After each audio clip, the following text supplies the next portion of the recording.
guys. On my way home.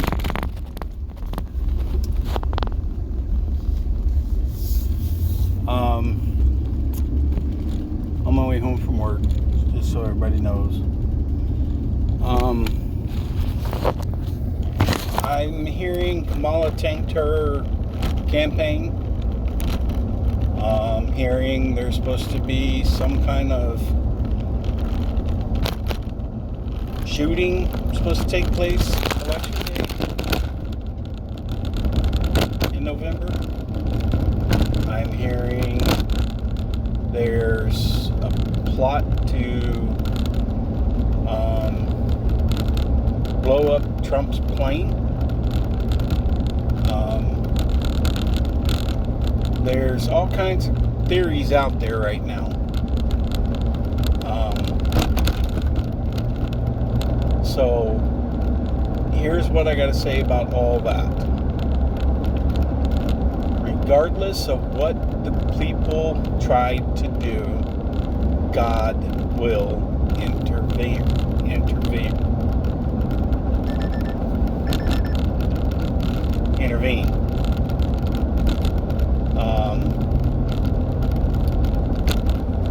That is something that is going to be taking place. God is going to intervene in a lot of things that's coming up. All I know is by the end of this month, something significant is supposed to happen.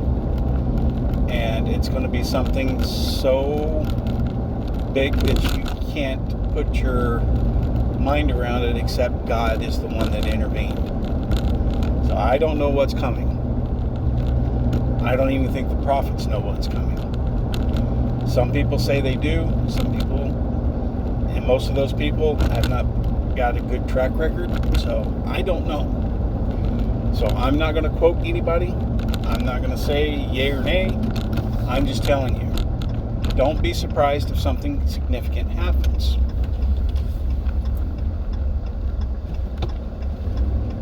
There is a lot of discussion and debate about what's going to take place during the election day. Just remember this, guys.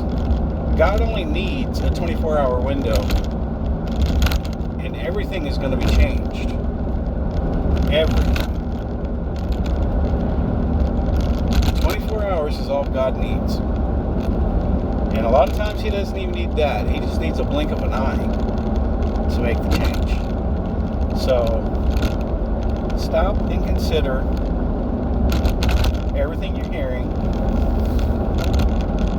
and say, okay, what if God changes it at the very last millisecond?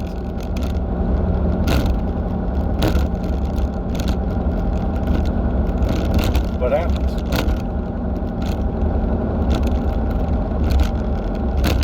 So that's where we need to get our mind at. God's going to be doing things in His time and manner, meant for the perfect time. You don't dictate what the perfect time would be. Neither can I. God knows. Leave it in His hands. Stop worrying about it. Focus on God and focus on your families. Yes, knowing what these people are doing is relevant, but dwelling on it is no good. Dwell on God. Put all your worries on with God. Say, God, help me through this. God, take this worry from me. Take this anxiety. Take it from me. God will take it. We have to stop dwelling in the world.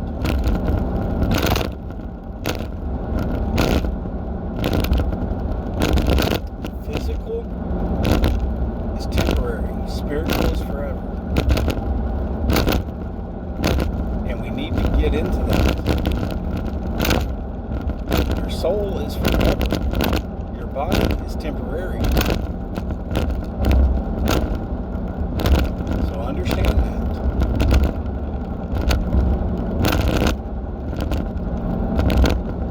We need to stop worrying about the short life we have here and worry about the long life that we are going to be enduring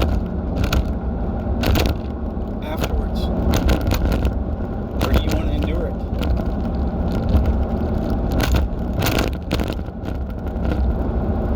That's what you need to understand. Do you want it to be in heaven? To be surrounded by love?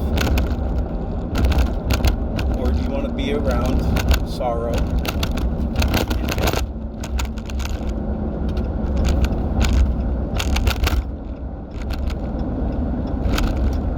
A lot of people put themselves in their own personal hells because they think they deserve it, because that's what everybody's told them they deserve. The only person that deserves a personal hell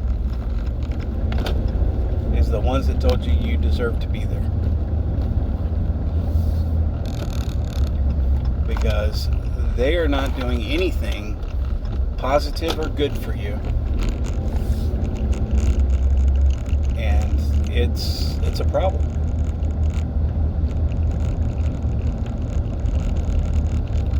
So we need to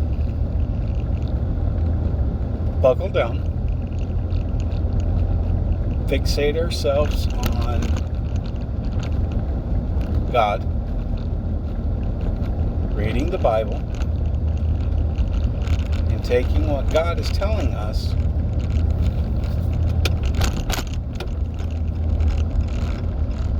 and has told our fathers in the past how to handle these situations.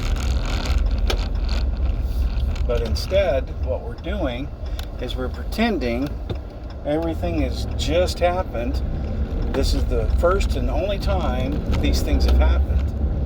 When God has said, there is nothing new under the sun. It's in the Bible.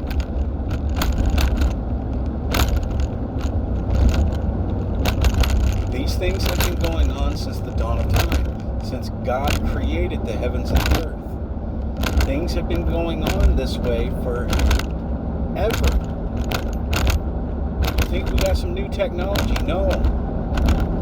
This is stuff that they're rediscovering. We need to understand these things. The faster you understand this, the better off you're going to be.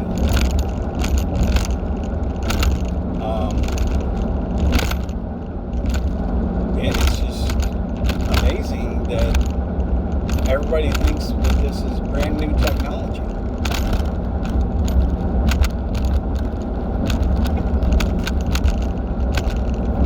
We're actually living kind of in a past generation. Because did you know there's actually in the 1800s, I think, they had cars that hooked up to a charger?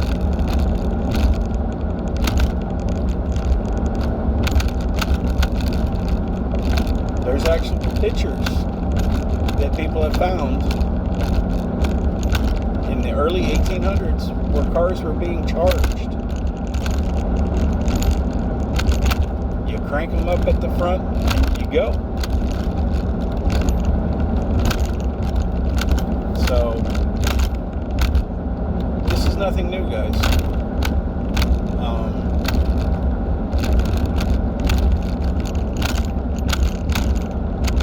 We need to stop thinking that something is new when it's not.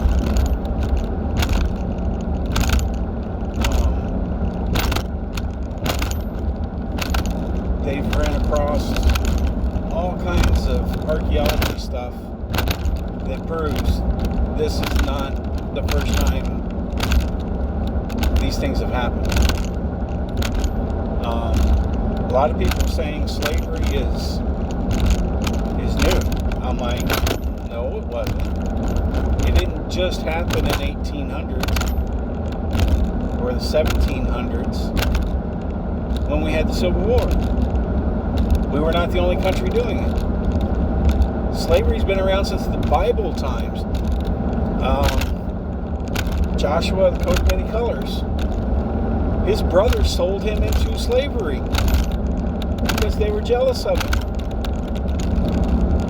So, I don't understand how everybody thinks this is new. I'm not understanding that. Assassinating high officials is nothing new. Oh, but it is. It only happened to Trump. No. There was an assassination attempt on Ronald Reagan. There was an assassination attempt on, what was his name? I think there was an assassination attempt on the first Bush. But after that, there was no more assassination attempts.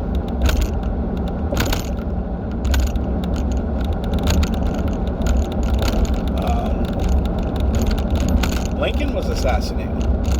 But everybody's acting like Trump getting shot was the very first assassination attempt against a president or somebody going for a president's office. It's crazy.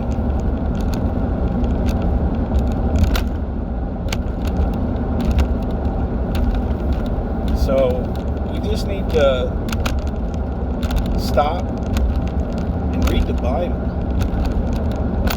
I keep saying this. There is a time coming where we're going to have to make decisions. And it's going to be a decision you don't want to make because you're happy where you're at. Here's the problem with where you're at. You're lukewarm with God. You're riding on the fence. You're doing both sides, doing whatever you want, and it's just not going to work. That fence is fixing to get broken down. There is no longer going to be a fence.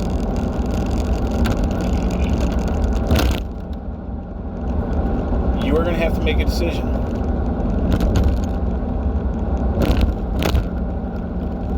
And when you make that decision, I hope you follow through with it. If that decision is with God, I hope you follow through with it. I hope you turn your life around, and I will be right there with you, praising you and glorifying that you did that.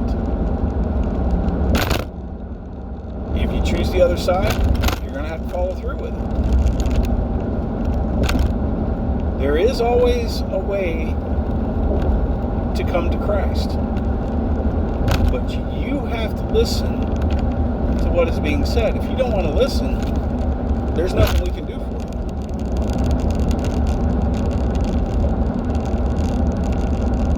And a lot of you are acting like we're talking to you, and you don't want to hear it, then don't listen. Don't interact. Move on.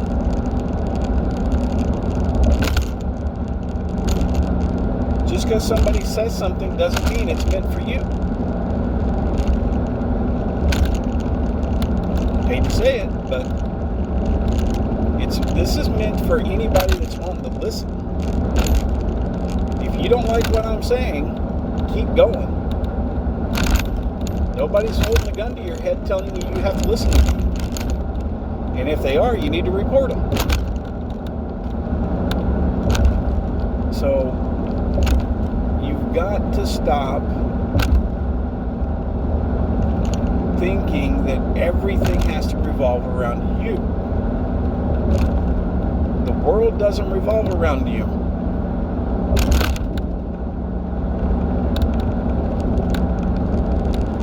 And you're going to have to make choices. And I feel sorry for a lot of these people. Because they say they're Christian, but they do not act like they're Christian. They are doing OnlyFans.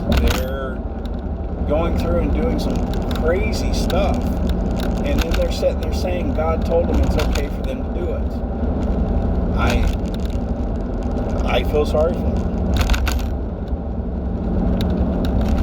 It feels like they're being convenient Christians.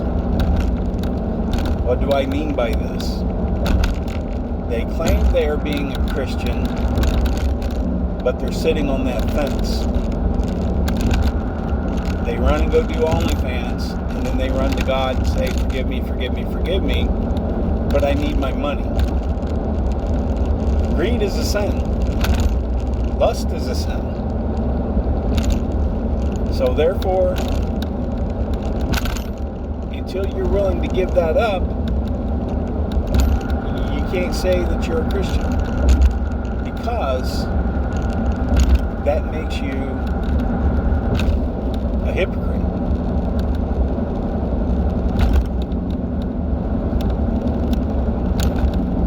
Because you're saying that you're a Christian, but you can do as you please, but everybody else has to toe a line of what God says, except you.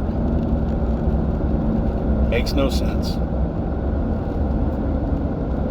God's not going to make a rule for one if he's not going to make everybody else follow that same rule. Okay? God's already said what sins are. It's not my fault you're not listening. So, if you're not going to listen to God, then why are you claiming to be a Christian? Now, a lot of people, me included, have walked away from God for a very long time, and we are set in a certain rut that we're trying to get out of. And God knows we're trying to get out of it. That means we're trying to cut out some things that we used to do, but we're still going to do for a period of time. God is giving us the strength to climb out of that rut and bear that cross again. So, everybody has their cross they have to bear.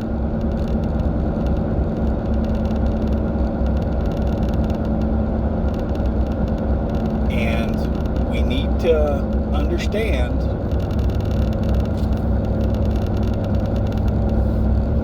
that the only way we can bear that heavy cross is with God. He's the only one that'll lighten it up for you, because he's already carried it.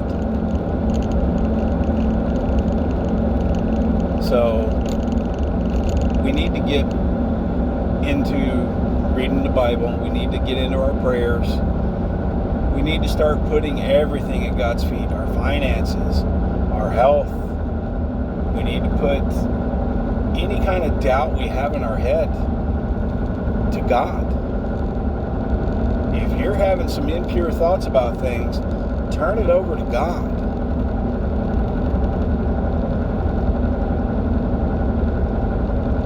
Alright? We really need to focus more on God than our careers, than all the worldly stuff out there. Alright?